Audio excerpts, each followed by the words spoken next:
In 2022, OECD Podcasts did not shy away from the hard issues plaguing society today.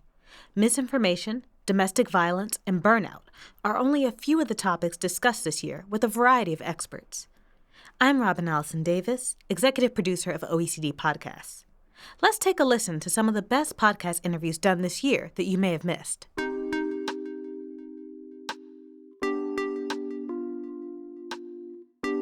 Welcome to OECD Podcasts, where policy meets people.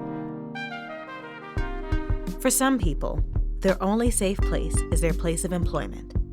In the latest Truth Hurts episode, done in partnership with ELS, the OECD Directorate for Employment, Labor, and Social Services, Monica Kaiser spoke to Margaret Johnston Clarke of L'Oreal about their 1 in 3 program, a workplace program to help end domestic violence. Since you started the initiative, I suppose you've had many cases coming forward and people who you could help? So what we've done is actually we started by the training because there is so much stigma attached to domestic violence or intimate partner violence. So the idea was to also explain what that entails. And it's not only physical violence. It's not someone who's bruised who's going to be talking. It might be someone psychologically or economically offended. Then we wrote an HR policy dedicated to domestic violence. This policy has now gone global, so it's in all of our entities worldwide, but it was an inspiration for us, and we wanted to really lead the way. We were very vocal during the ILO convention on this matter in 2019, and we actually invited other companies to join, to speak up, and to really put pressure on to make sure that Convention 190 was going to be passed. So this was about harassment and abuse in the workplace, but with a specific focus on domestic violence and the role that companies should play. So you find out that you have one or several employees who are struggling with this, who are being harassed, who might be followed to the workplace, who are scared, who you might even see some traces of domestic violence. What, in very concrete terms, are the steps that the employer takes then? So our responsibility is really to fight against all form of gender-based violence within the organization, but also outside of the organization, because this is a way of avoiding maybe, traumatic events to happen. So it's not just an HR matter, because in the study we conducted, we noted that most of the survivors don't go and speak to their managers or to the HR. They speak to a colleague when they want to open up and seek help. So we need to make sure that we are able to detect those signs and ask the right questions, because you will get a certain behavior, maybe less of a concentration. You will have noted certain things that timing, for instance, one of the things is important. And this is something we noted at L'Oreal.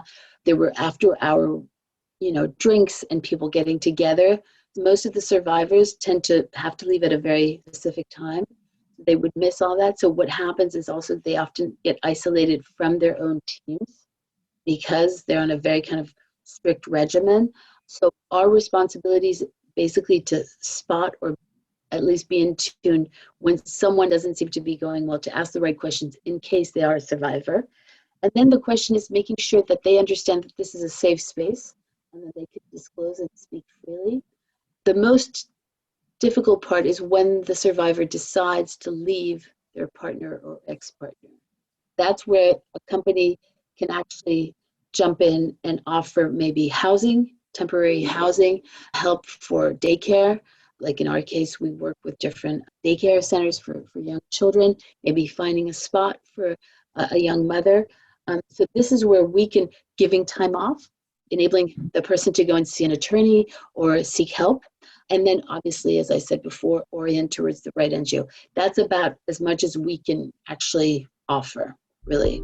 Well, those are a lot of very good programs and a lot of help. Margaret hopes that other companies will follow suit to help end domestic violence. Climate change is always a big topic at the OECD, and this year was no different. But there are various aspects of climate change to be explored, such as the nexus of climate change and gender. Christopher Mooney explored this nexus with the OECD's Ingrid Barnsley. So your team's research at the OECD shows that when gender and environmental degradation intersect, risks and inequalities worsen. why does it affect women and men differently? On the one hand, we have the differentiated effect of environmental degradation and climate change on women and men. While often overlooked, these environmental impacts tend to affect men and women differently because often women are starting with predetermined economic vulnerabilities. So if they already have less access to resources, if there is already underlying discrimination, they already have predetermined vulnerabilities, environmental degradation is going to exacerbate those. On the other hand, we have a very positive, interesting interlinkage, Chris, which is that women's preferences and behaviours, interestingly, in relation to the environment, appear to be different from those of men. It seems that women's preferences and behaviours often can be positive in terms of their potential for the green transition as decision makers, as influencers, and also as economic agents. Women spend money. It's not only men that spend money, and women spend a lot of money in the household. They are strong economic agents of factors that can have an impact on our environment. And what we're seeing through a range of empirical studies is that women tend to make more sustainable choices in their daily life than men. For instance, around energy use or their mobility patterns, more likely to walk than drive, more likely to use public transport than drive. And they seem to be more concerned about climate change and environmental protection, whether that's connected to a natural component of care for children or care for the future life of their children is unclear and needs to be further explored. These development goals that we have, these sustainable development goals for 2030, for example, or for mid-century, are we on track? Are we moving in the right direction? Are people finally coming and treating this seriously? It's a difficult question. I think I would give a nuanced answer. It's very easy to stand back and criticize. It's very easy to say, we're failing dismally. Are we better off for having those sustainable development goals than not having had them? I think, yes, we absolutely are. Have we achieved them in full yet, and are we going to? No, I think the answer is that we will fall short. But having a framework and a common and shared sense of purpose around how we can achieve our sustainability goals for our planet, along with our economic and social development goals for us as humans, as humanity, having a common framework, a shared framework across all countries to measure and track that is in itself a very important success. And when it comes to gender, embedding gender equality as a consideration within the environment-related sustainable development goals needs to be improved. We have gender considered in a number of them in relation to, for example, water, sustainable production, the climate, energy, cities, sustainable development goals, indicators under the SDGs do already have gender disaggregation. But in other instances, the environmental SDGs and their indicators have not yet properly and fully considered sex disaggregation to the extent we'd like them to. And Chris, we were just talking about human behaviours and potentially the differences between women and men in terms of how they understand environmental and climate science and how they respond. Well, in answer to this question, if we want to better achieve our sustainable development goals, it would help us to break down that data between men and women as well, so that in turn we can tap into what works for women may not always work for men, for example, and hopefully lead toward better progress, I would say, toward our SDGs. As we can see, there's more work to be done, not only when it comes to climate change, but on climate change and gender together. But how are decisions made on what personal actions we should take when it comes to curbing climate change and reducing our carbon footprint? This is where behavioral science steps in. I spoke to the OECD's Chiara Varazzani about how it works and how the OECD is helping. So, how are governments using behavioral science? When you think about it, most of public policy challenges, so think about climate change or things like digital transformation or even corruption or, the spread of fake news online. All these big policy challenges involve human behavior. But the fact is that even if we are aware of it, it's true that most policymakers and traditionally public policy really often assume an unrealistic model of human behavior. So we tend to assume that people, citizens, policymakers, corporation, everybody will just behave in a predictable way. So we assume that giving information on health, for example, it's enough for people to change their behaviors. We actually know that it's not the case, right? So we know that it's not enough to tell people that smoking is bad for the health. A lot of people still smoke. And you can think about so many examples like these. So really, behavioral scientists like me who work in governments around the world try to understand the barriers and the biases faced by people and organizations to achieve a certain goal. Using behavioral science will allow you to support governments to really base their solutions on real evidence of how people make decisions, and also to design policies that are centered on humans, not on models of how humans should behave.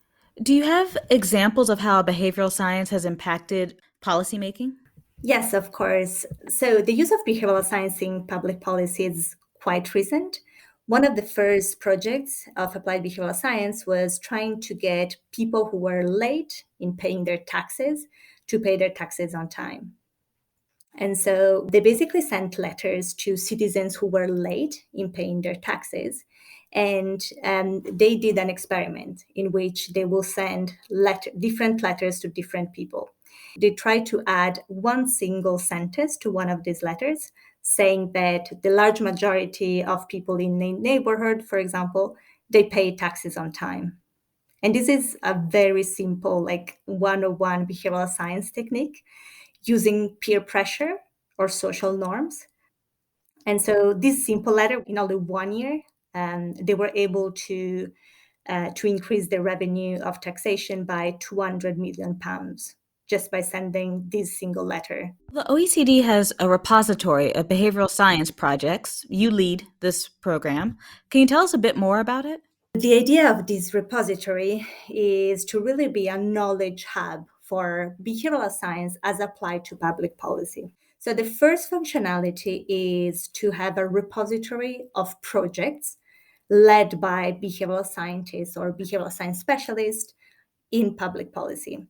And so you can jump in and basically upload a project about, I don't know, you're trying to boost vaccination rates in Uganda for a specific thing, or you're trying to change the behaviors of someone else in another part of the world, trying to increase the uptake of green energy, for example. And so you have a lot of people uploading projects while they're doing these projects on behavioral science.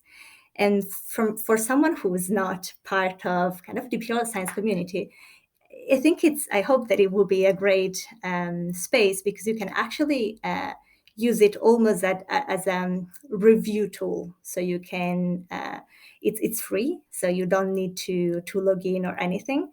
You see this map and you're able to filter things. So for example, you're interested in trying to see who is trying to change vaccinations behaviors around the world, and what kind of solutions or techniques they're using. And is this working or not? And if it's not working, why is it the case? You can have a better sense of what's going on around the world in terms of behavioral science applied to public policy. You can visit the OECD's repository of behavioral science projects at oecd-opsi.org. This year, we partnered with the OECD Education Directorate to bring you even more podcasts on the topics that matter. In this particular podcast, Clara Young spoke with Pascale Guy, a teacher at Lycée Turgot, about the innovative hip-hop Turgot program, a Parisian school program to help students gain self-confidence and ultimately earn better grades. I've also come across students who have said that before joining the hip hop program that they were really having trouble at school and that they were about to quit. Yeah. And because of the hip hop program, they went on and went through their baccalaureate. Yes, because they succeed when they dance, and people see them, and people tell them how good they are. So they find they're good at something, and we only try to make them use this success in a different area. And we say, okay, you cannot be wonderful in mathematics, but you can make progress. You remember at the beginning of the year when you were doing this in hip hop? Well, that was not easy, but now you're doing perfectly well. So you're doing it perfectly well. So you can do that as well in mathematics. You can do something to get better. And they try to apply this to... So this is actually growth mindset, giving students that belief that they can do better. Yes, we want them to believe in themselves. Yes, absolutely. We want them to think they can make it. Because some of them arrive at school, at Turgot, and they would arrive at any other school, thinking that they're worthless. Right. And we're trying to restore their worth. We're trying our best. I'm not saying that we succeed all the time.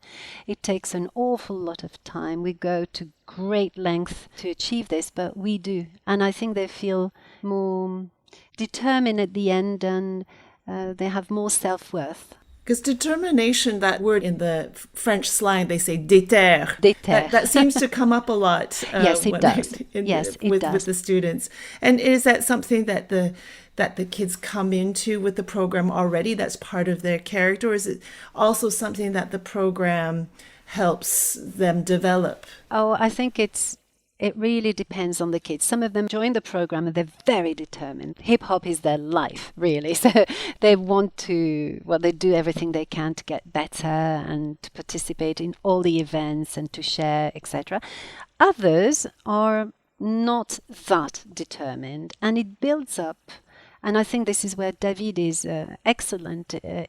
He succeeds in building that spirit. There's a team spirit that is built as days go by. And I think that's this family thing which gives them the determination. Because when a kid is not very motivated and he sees all the dancers dancing and sharing with him what they know, then little by little, he starts thinking, maybe I could do better. Yes, and most of the time they do. It's also built up thanks to the dancers. We have professional dancers that come to Turgot and to work with the kids sometimes.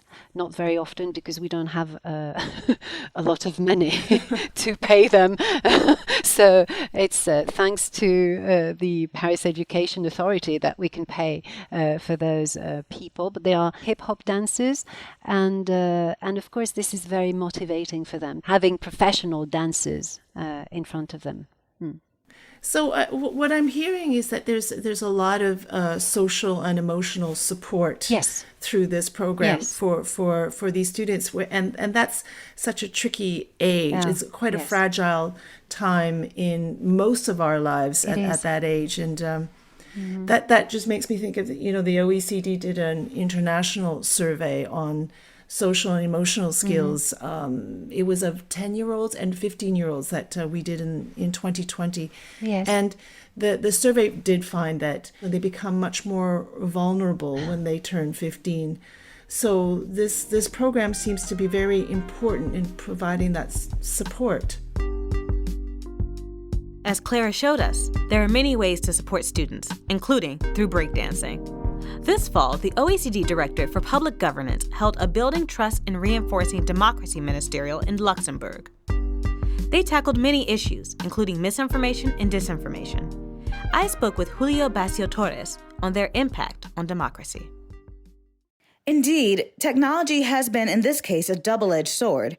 Can you tell us a little bit more about the impact of disinformation on democracy?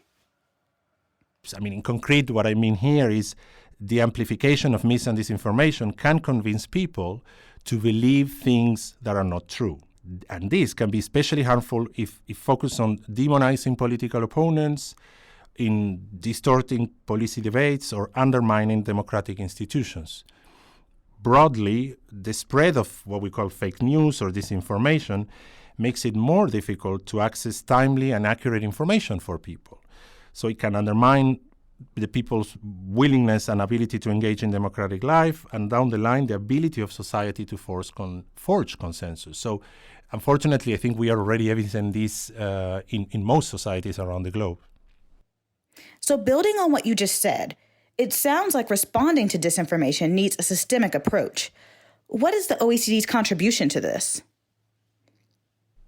We are not just looking at mis and disinformation, but rather looking at how we can build resilience and reinforce information integrity, how we can create the conditions for information to be reliable and be transparent and be authentic information.